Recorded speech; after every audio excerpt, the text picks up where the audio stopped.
Les crop circles, aussi appelés cercles de culture dans la langue de Molière. Apparus pour la première fois au XVIIIe siècle, les peuples se sont toujours interrogés sur ces formes étranges. Certaines histoires parlent du diable en personne, qui viendrait ruiner les récoltes des paysans impies. D'autres exposent la légende d'un esprit frappeur, qui viendrait hanter les pauvres âmes terrestres. Certains parlent même d'extraterrestres, qui laisseraient ces symboles en guise d'avertissement pour les humains. Angleterre, Écosse, États-Unis, Italie, Argentine, France. Les crop circles apparaissent partout dans le monde dans l'incompréhension et la fascination totale des peuples.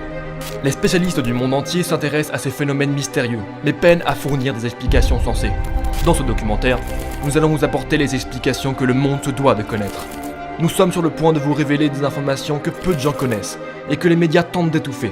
Si vous êtes une personne facilement impressionnable, sensible ou à antécédents psychologiques, nous vous conseillons de quitter ce documentaire dès maintenant.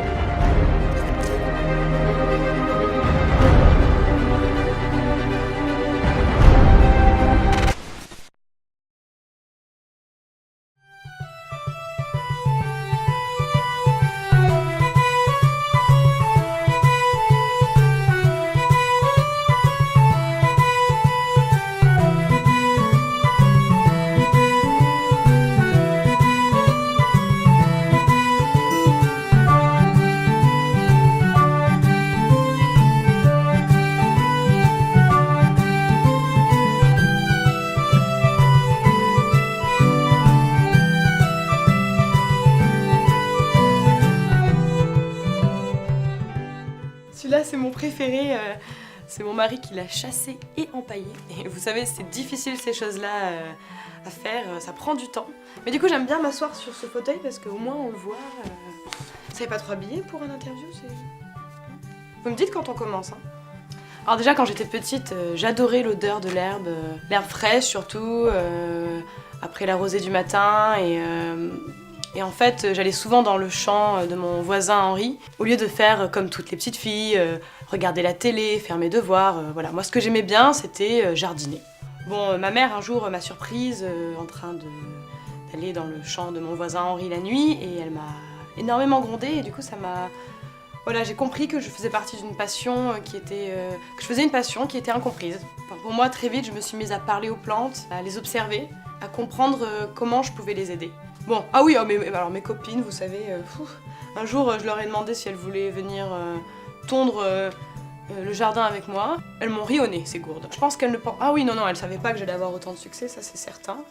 Voilà, j'ai compris très tôt qu'il fallait que je commence à être, discrète. Alors, tous les jours, je fais des mandalas, plusieurs heures par jour. Alors moi, j'ai toujours aimé... En fait, l'art du dessin, pour moi, c'est important, mais j'aime beaucoup utiliser des matières, voilà. Et des matières naturelles, comme vous l'avez peut-être compris. Alors moi, ce que j'aime bien, c'est, voilà, j'ai plusieurs bocaux et dans lesquels je réunis tous les blés, parce qu'il faut savoir avec quels matériaux on travaille. Et voilà, j'aime bien avoir une vue d'ensemble, c'est important pour moi. Ici, on a plutôt du blé tendre. Après, allez savoir pourquoi, c'est en Angleterre que le blé est... Voilà, les champs sont mieux, et d'ailleurs j'y étais il n'y a pas très longtemps, et il faut savoir que les champs sont très agréables là-bas. Bon, avec ma lampe torche je voyais pas grand-chose, mais en vrai, moi je fais attention, à la plantation, donc j'aime bien quand il y a des petites fleurs, de la couleur, même si on voit pas toujours très bien sur les photographies, j'essaie quand même de donner de moi. J'aime, voilà, c'est sûr qu'il faut être observateur, il faut être patient, mais j'aime que les choses soient bien faites. Petit à petit, j'ai commencé à recevoir des lettres de fans. Et bon, au début, vous savez, ça fait quelque chose parce que moi, je me sentais très seule.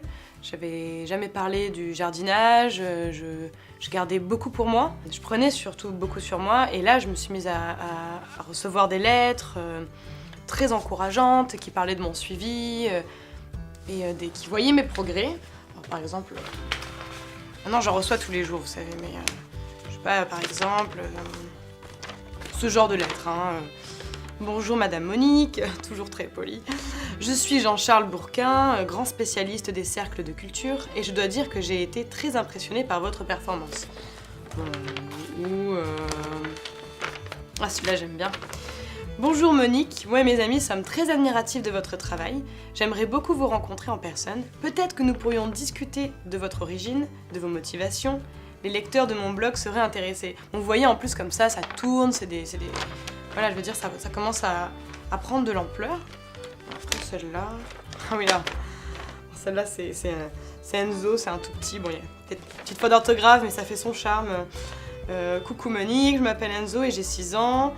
Et mes parents m'emmènent souvent irritée visiter tes dessins dans les champs.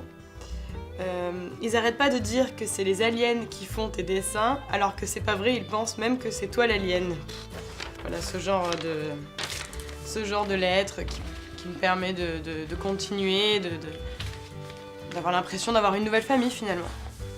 Et c'est vraiment ça qui est incroyable, vous voyez. Des gens pensent vraiment que les crop circles sont faits par des extraterrestres.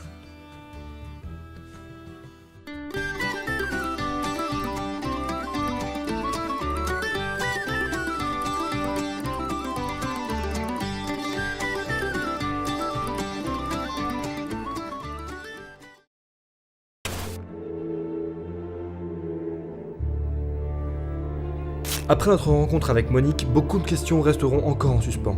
Nous pensons que cet être froid et calculateur nous cache encore une partie de la vérité. Est-elle réellement responsable des crop circles? Comment un simple être humain aurait pu réaliser des formes si parfaites? Est-elle directement en contact avec les extraterrestres? À l'heure actuelle, Monique a lancé sa marque de véhicule de culture, sûrement dans le but de diffuser sa propagande anti-vérité au plus grand nombre.